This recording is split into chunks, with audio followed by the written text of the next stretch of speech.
चल निघ. उचलती खोटपणे रानात जा. नाही, मी नाही जाणार. नाही जाणार म्हणजे अगं रानातली कामं काय तुझा बाप करणार आहे? हे बघा, बापावर जाऊ नका. एवढं जर नाकाच्या शेंड्यावर राग येतोय ना, मुक्काट्याने खुरप उचलून रानात जा. तुम्हाला माहितीये ना मला शेतातली कामं जमत नाही म्हणून. शेतातली कामं जमत नाही म्हणजे जमतं काय तुला? हे बघा, काय बाई बोलू नका. मला जमायचं नाही म्हणजे नाही. तुझ्या बापालाच फोन करून सांगतो. काय संस्कार केले विचारतो. सासऱ्याला माघारी बोलतीया. हाव पण मामाजी. ए गप. मुक्काट्याने खुरप उचलून रानात जा.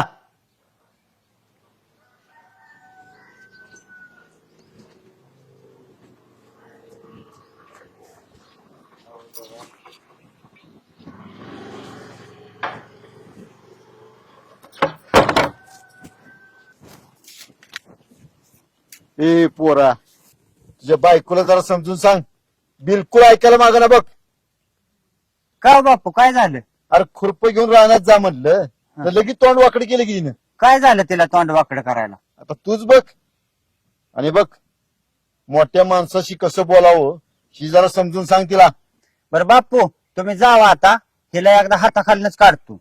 नका टेन्शन घेऊ तुम्ही. लय झालंय तिचं बी आता.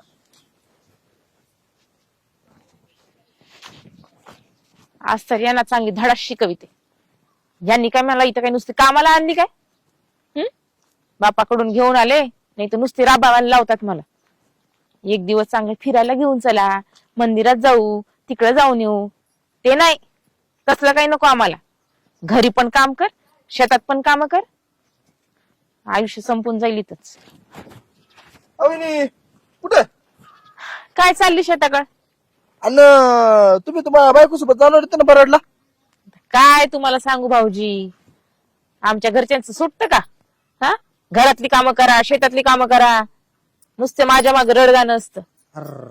मग त्याला अवघड झालं राव. एवढी काम तुम्हाला नेमकं लग्न करून घरासाठी आणलंय का कामासाठी आणलंय? त्यांनाच विचारा आता तुमच्या मित्राला. जाऊ द्या, मी जाते.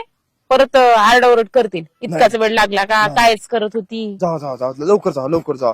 परत बघ तुम्हाला हाणलं बिनलं तर गोठाळा व्हायचा. हा, आणि ते पूजाला सांगा आज नाही जमलं म्हणा, पण उद्या जमू.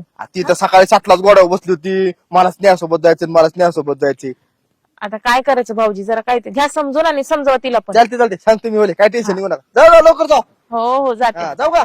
हो हो, लय झालं आता यांचं. मामाजी मामाजी करते तर लयच डोक्यावर बसायला लागले. घरची कामं कर, शेतातली कामं कर.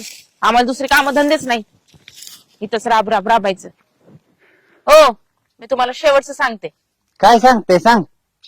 मला शेतातली कामं सांगायची नाहीत, नाहीतर मी माहेरी निघून जाईन मग. चल चल निघा आत्ताच. लय झालंय तुझं. हे बघा, मामाजीने पहिलेच माझ्या डोक्याला लई ताप दिले. तुम्ही परत माझ्या डोक्यात जाऊ नका. तर लय काम करून कटाळले असतील, त्याच्यामुळे तुला टेन्शन आलेलं आहे. यापुढं मला शेतीतली कामं सांगायची नाही. ती तुमचं शेत आणि शेतातली कामं तुम्हीच बघायची. मग लग्न जमवायच्या वेळेस कशाला विचारलं शेत आहे का? मग वाटत नाही का कोणत्या पण पोरीला की आपल्या सासरी थोडी त्यांना थोडी जमीन असावी म्हणून? कशाला? त्यात काय ब्युटी पार्लर टाकाय का? लग्न करताना जमीन आहे का? शेतात जाय नको. व्यवसाय काय करता पण व्यवसायात मदत कराय नको. आई वडील आहेत का पण त्यांच्या सोबत राहायला नको. गावाकडे घर आहे का पण गावाकडे राहायला नको. असं कसं चालेल? ही मानसिकता बदला. संसार एका माणसाने होत नसतो, दोघांची साथ लागते. नवऱ्याच्या सुखदुःखात बायकोनी साथ द्यायची असते, बायकोच्या सुखदुःखात नवऱ्याने साथ द्यायची असते. तेव्हा संसार टिकतो. उद्या तुझ्या सुनेने म्हणाय नको तुझ्यासारखंच. बघ विचार करून. उचलते खुरपाय जा, नाहीतर गेली तर चालेल. लय झालंय तुझं. खुरपते. गपगुण आणि खुरप